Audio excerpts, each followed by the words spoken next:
Hello everybody, Happy New Year and welcome back to my kitchen. And before we get into today's recipe, let me ask you to please subscribe to the channel, share with other people, send in your comments and pictures, ideas, and enjoy. So also, I use a lot of ButcherBox meat and pork in my recipes, and down in the description below, you can get a link which will get you a discount of $30 if you sign up for ButcherBox.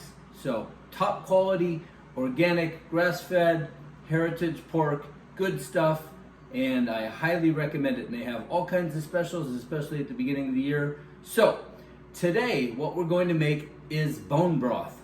Bone broth is fantastic. And first of all, let me tell you, all throughout history, when people would cook, they would save the drippings from whatever they were cooking, from the marrow, from the bones. They would save the bones. You may have also heard of stock is often used in cooking. You can boil and braise a lot of things in chicken stock or beef stock.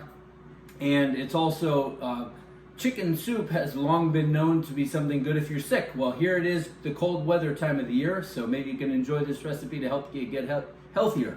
And it's also known colloquially as Jewish penicillin because the mothers would make it for their kids. It's been that way for thousands of years. So we're gonna jump into my bone broth. So without any further ado, let me show you what we're gonna need. Okay, here we go. You're gonna need a big pot, like a lobster pot. I use one that's got a little hole, which allows some steam to get released. And I put in celery, carrots, a couple chopped onions, some garlic. I put in a quick teaspoon of cayenne pepper, like about a quarter teaspoon. And I will also use some of my salt. And then you'll need a cutting board, obviously, to chop everything, and a good knife. And here is the star of the show. That is a bin that I keep in my freezer. And every time I cook chicken or turkey or ham with a bone in it, or pork ribs, or lamb chops, or anything with a bone, I will put it in here. And also a lot of times the chickens and the turkeys will come with giblets in the middle, and you can throw that in here. What bone broth will give you is all of the collagen and protein that comes out of these. It's great for your hair, your joints, your skin, your ligaments and tendons, in addition to all the rich vitamins that you'll be getting that can help with diseases. So here you can see we've got lamb bones from when I made lambs the other day. We have ribs from when I made that. There's the ham bone in there, and there's chicken bones, and there's a turkey carcass. And so the first thing that we're going to do is simply open up our lobster pot and take that frozen concoction of bones and stick it in there. And then I'm gonna walk over and I'm going to fill it up with water so that can start unsticking from the container, and we'll start cutting up the vegetables. So I'm gonna fill this up until it's about, 2/3 of the way full. And actually this stuff is already unfrozen, so I can just slip it out and let it all fall into my pot, and then just stick that pot right back in the freezer. Ooh, look at that great big ham bone. So I'll show you later that all that meat is gonna come off of there. All right, so I'm just gonna jam all this in there and leave enough room for my vegetables. Okay, so now I'm on the stove, and to get it started, I'm going to bump it up to high, and I'm gonna put the top on. And I only fill it 2/3 because I need space for my vegetables and because it's gonna boil. And once it starts boiling, I'll turn that down, but we'll come back to that in a minute. So let's start with the celery. I have 2 stalks out here, but I'm only gonna use 1.5. And then I save the other 1.5 for next time I make it. And the way that I cut these is just little tiny bits like this. You don't have to cut these all super tiny, simply because they're gonna kind of dissolve. All the cellulose is gonna come out of these, in addition to all of the vitamins that there are in celery. And the house is going to just smell so wonderful for the next whole long bunch of hours. This is something that I typically will put in and let cook all night. So that's the celery. Next, we're gonna do the carrots.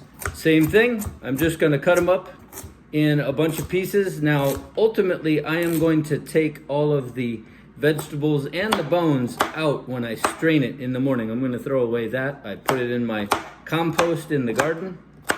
And so just chop up your carrots. I usually like to use more than I have, but you gotta work with what you got, right? So that's the carrots, dump those in. All right, and then we do the onions. I peeled them, and I'm just gonna quarter or cut them into 8. Yeah, usually, let's see, that's 3, 4, and the other one. And as we stir this periodically over the next 12 or 14 hours, it's gonna break all these apart. And I dump them in, and next we'll do garlic.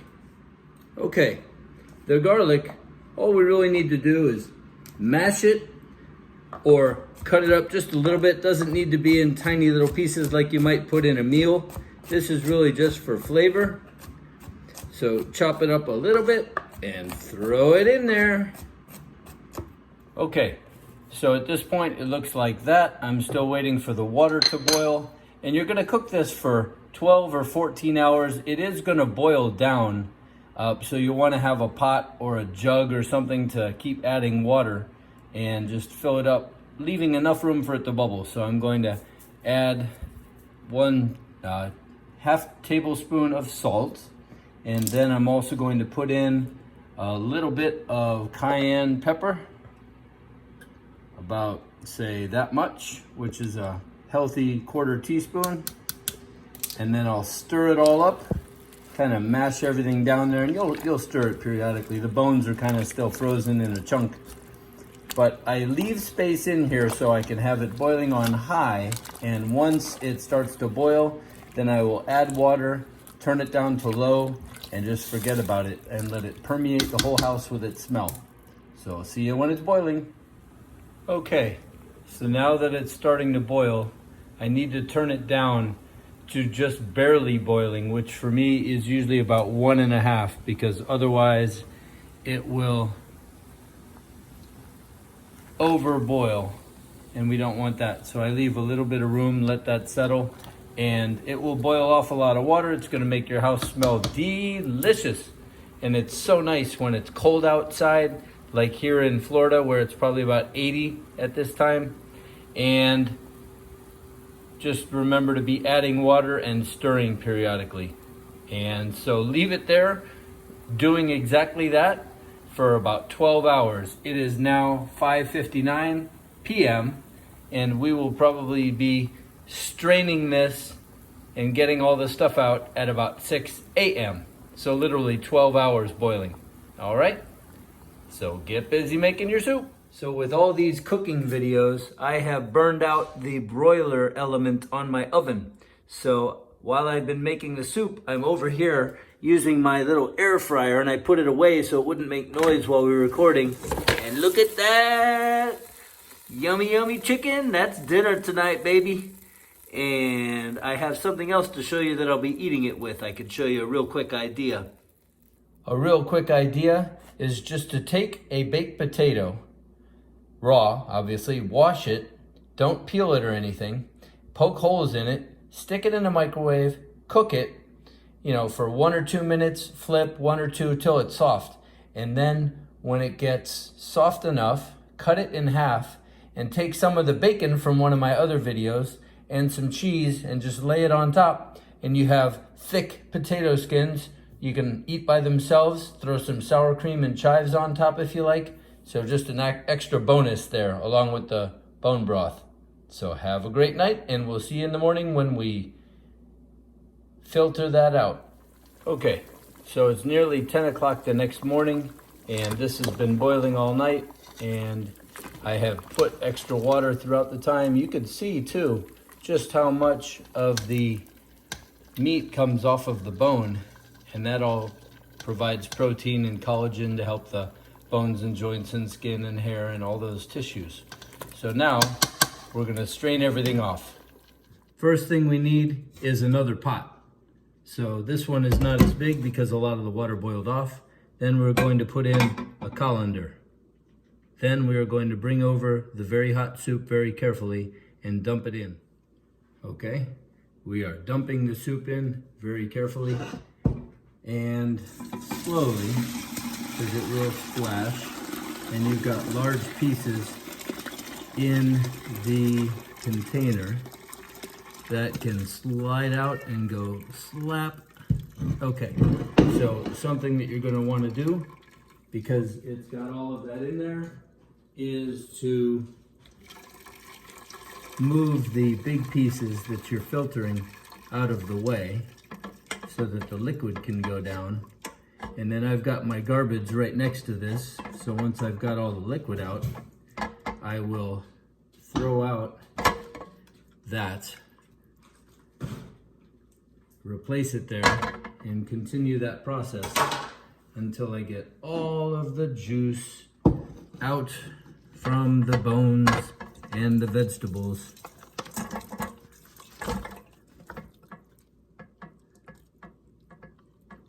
And you can see everything became big mush. And the longer you wait, the more you get.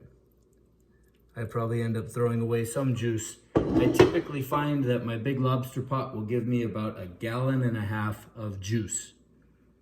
And then we're gonna let it cool and pack it up. Next, I am going to put them in bowls and freeze them. That way I could take out just the portion that I need for cooking or to send along with somebody for soup. Now, that's gonna take up a lot of space. Obviously, you can't put it in when they're still liquid, so make a platform and then you can stack it and put in more.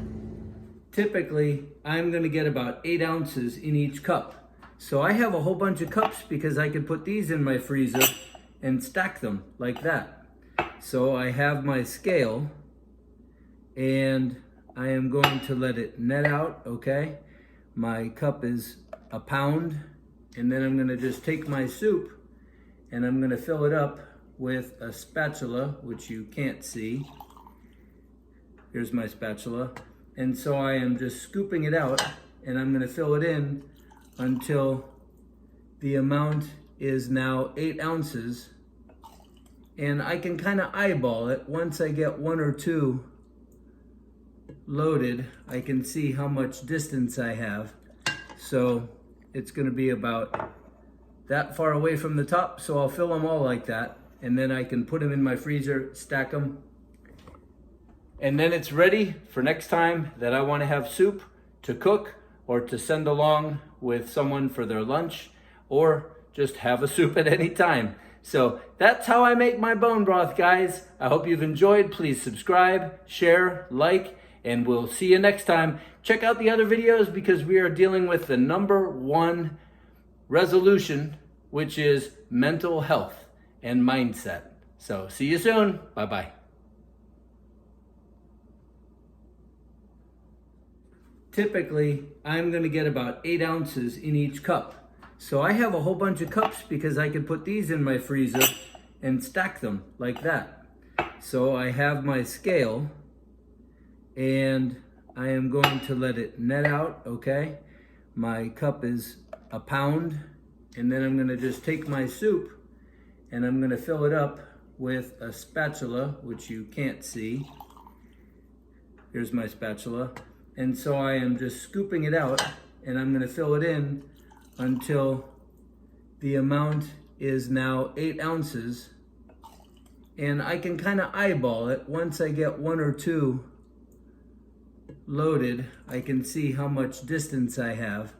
So it's gonna be about that far away from the top, so I'll fill them all like that, and then I can put them in my freezer, stack them, and then it's ready for next time that I want to have soup to cook or to send along with someone for their lunch, or just have a soup at any time. So that's how I make my bone broth, guys. I hope you've enjoyed. Please subscribe, share, like, and we'll see you next time. Check out the other videos because we are dealing with the #1 resolution, which is mental health and mindset.